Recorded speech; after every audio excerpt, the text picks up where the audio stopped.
Hi, this is Karen Arlick from Preferred Real Estate Brokers. I tried to record this down by the lake so you had a beautiful background and all of that, but man, it sure was getting hot.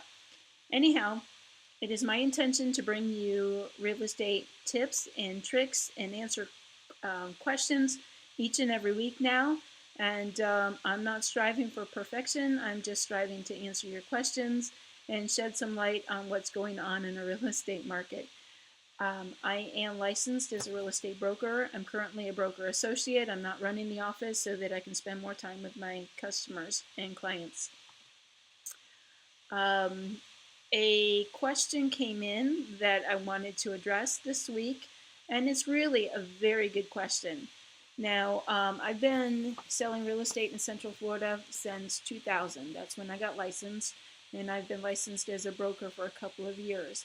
I've made it through the ups and the downs of the market and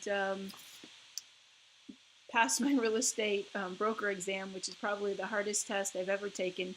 College was so much easier. So anyhow, let's get started on this week's real estate question. A seller wanted to know if they could list their house higher than what homes were appraising for or comped for, what the comps were in his area. Meaning he wanted to sell much higher. We're not talking $5,000 or $10,000, but he wanted to sell much higher than what houses were selling for in his neighborhood.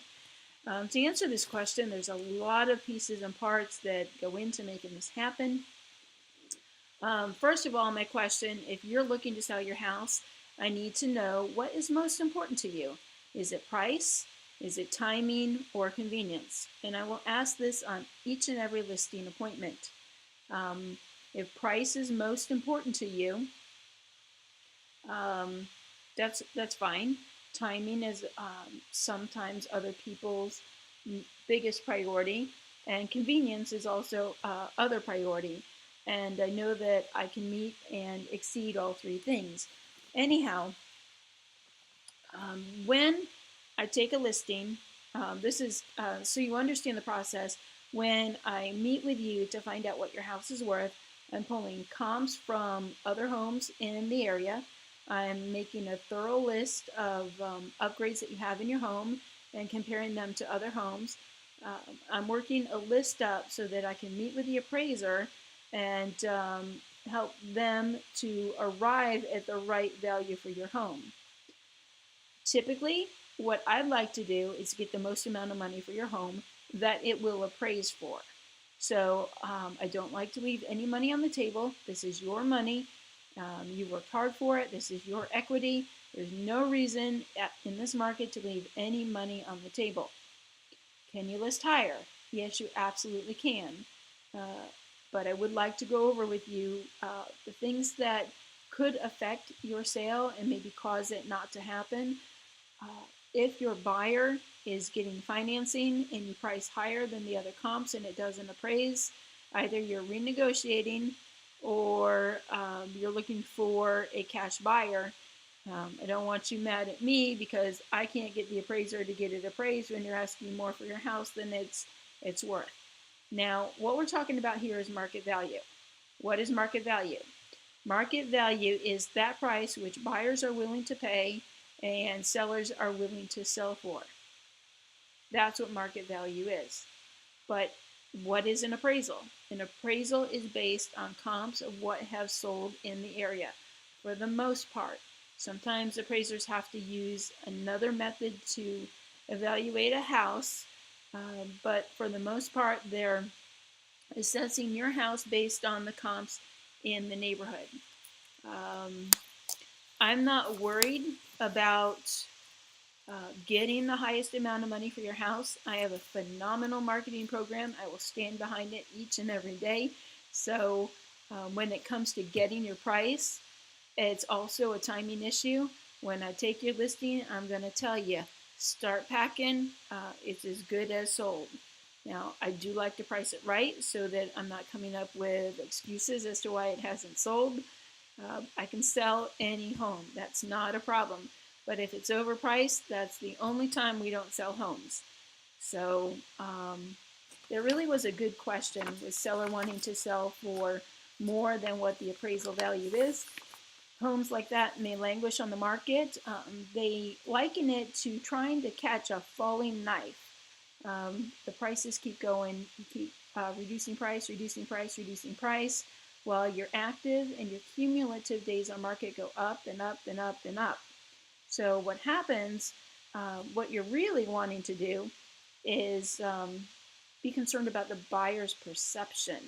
If it's been on the market for a while and there's constant price reductions and days on market keep going up, the perception to the buyer is there's something wrong with the house. Well, there may not be anything wrong with the house. If it's not priced right, buyers are no longer willing to pay more for a house than it's worth. They've already been hit by foreclosures and the hard market that we had about 10 years ago.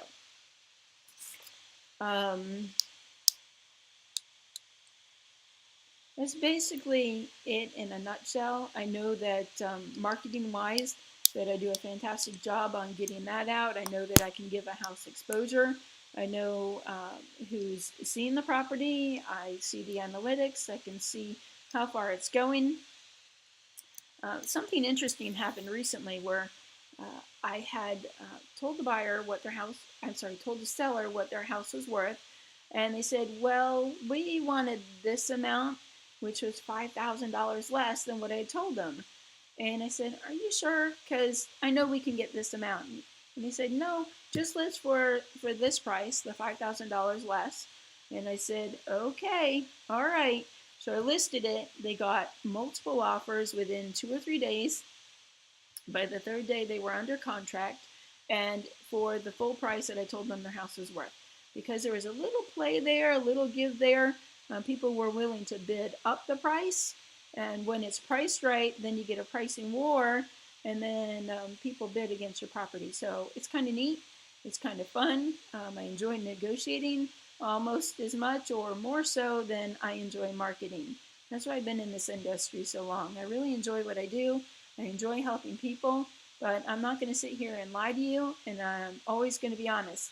I did see a situation recently where a seller had hired an agent because they were a cheaper commission. And that's their choice. They can do that. You can definitely do that. It was a house that I was very familiar with. I had sold it before. I was familiar with the neighborhood, and I knew what upgrades this house had. It was absolutely gorgeous in a really nice neighborhood. And so when it was listed, I looked it up and I followed through to the sale. And the agent, who was a couple $1,000s cheaper, sold it much less than they could have. That house could have sold for $15,000 more, given the upgrades that that house had, given the comps in the neighborhood. That agent took the easy way out, put a cheap price on it, had it under contract in a day, and the seller lost close to $15,000 in net in their pocket because the agent priced it too cheap. So I'm here to fight for price. I'm here to fight for value, and I'm here to help. If you need, if you have any real estate questions that you would like me to answer, feel free to join us on Facebook at My Florida Lifestyle Realty Group, and our website is findhomesingreaterorlando.com. Thank you for listening. Sorry it's so long today.